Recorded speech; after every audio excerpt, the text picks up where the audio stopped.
ప్రేక్షకులకు నమస్కారం అండి. ఇవాళ ఐబిఎస్ అనేది కూడా చాలా ఎక్కువగా కనబడుతుందండి. ఈ ఐబిఎస్ కూడా ఆల్మోస్ట్ గ్యాస్ట్రిక్ ప్రాబ్లంకి సంబంధించిందేనండి.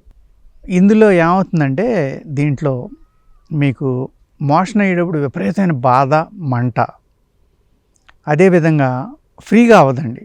మీకు స్టమక్ ఖాళీ అవ్వదన్నమాట. రోజు ఒక 5 నుంచి 10 సార్లు అయ్యేవాళ్ళు ఉన్నారు, 15 సార్లు అయ్యేవాళ్ళు కూడా ఉన్నారు.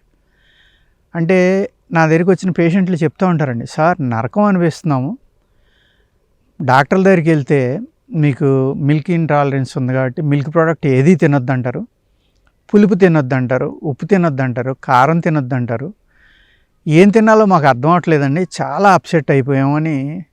ఎందుకంటే మనం అనేక రకాల రుచులు అలవాటు పడి ఉంటామండి.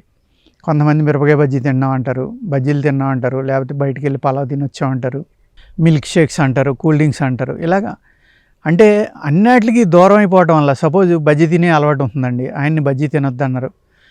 పాలు ప్రోడక్ట్లు కోవాలంటే ఇంట్రెస్ట్ ఉండొచ్చు, ఆయన ఏది కూడా తినొద్దు అన్నారు. ఇలాగా ఏది తినొద్దంటే దగ్గర ఒక 50 రకాలు చెప్తే ఇంకేం తింటామండి మేము. చాలా నరకాన్ని అనిపిస్తున్నాం సార్, ఏమీ తినడానికి లేదు.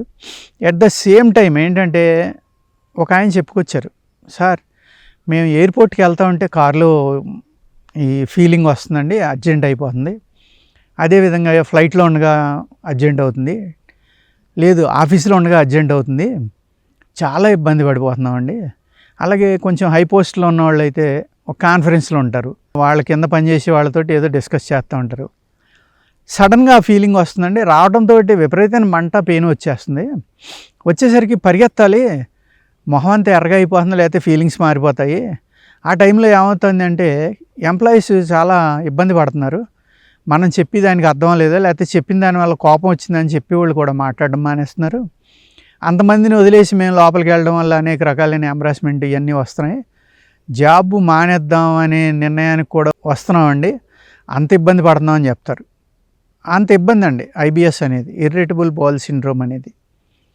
దీనికి కూడా మందు లేదని అంటారు చాలామంది ఇవాళ మోడర్న్ మెడిసిన్లో. కానీ ఆయుర్వేదంలో అద్భుతమైన మెడిసిన్లు ఉన్నాయండి. నా దగ్గర 3 రోజులకే తగ్గిపోయిన వాళ్ళు ఉన్నారు, వారానికి తగ్గిన వాళ్ళు ఉన్నారు, నెలకు తగ్గిన వాళ్ళు ఉన్నారు. ఆ 3 రోజులకి తగ్గిపోయింది అనేది మిరకిల్ అనుకోండి, అలాగ అందరికీ తగ్గుతుందని మేము చెప్పలేము. కానీ ఒక 15 రోజుల నుంచి నెల 2 నెలలు వాడుకుంటే మీకు దీని నుంచి బయటపడడానికి చాలా మంచి మెడిసిన్స్ ఆయుర్వేదంలో ఉన్నాయండి.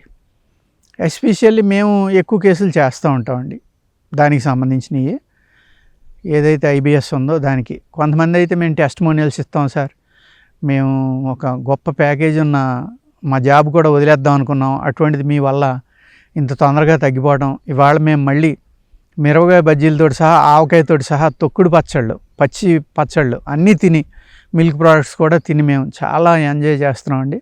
మీ రుణం మేము తీర్చుకోలేమని కొంతమంది అంటారండి. అదేవిధంగా ఏదో ఒక 1000, 5000, 4000 ఫీజు అడిగితే 10,000 ఇచ్చిన వాళ్ళు ఉన్నారు, 20,000 ఇచ్చిన వాళ్ళు కూడా ఉంటారండి.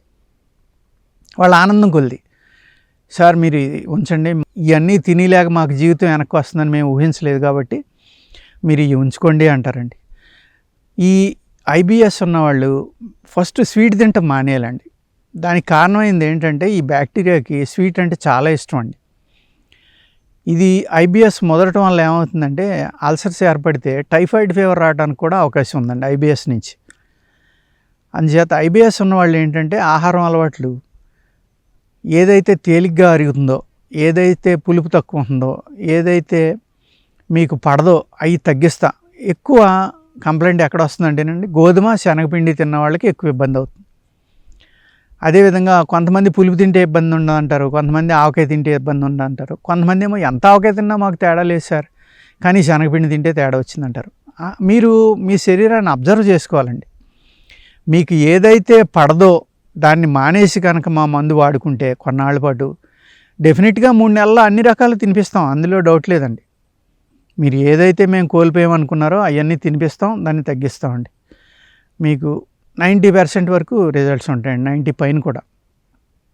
మీరు మేము ఏదైతే పచ్చిని చెప్పామో అవి తినేస్తా మందు వాడితే మేము చెప్పలేము. కానండి మా మాట విని మేము చెప్పిన ఆహారం అలవాట్లు కనుక పాటించి మీకు ఏ ఆహారం తింటే పడదో అవన్నీ వదిలేసి కొద్ది రోజులు జాగ్రత్తగా ఉంటే ఈ ఐబిఎస్ అనేదానికి అద్భుతమైన మెడిసిన్స్ మా దగ్గర ఉన్నాయండి, తప్పనిసరిగా తగ్గుతుంది. నమస్కారం అండి.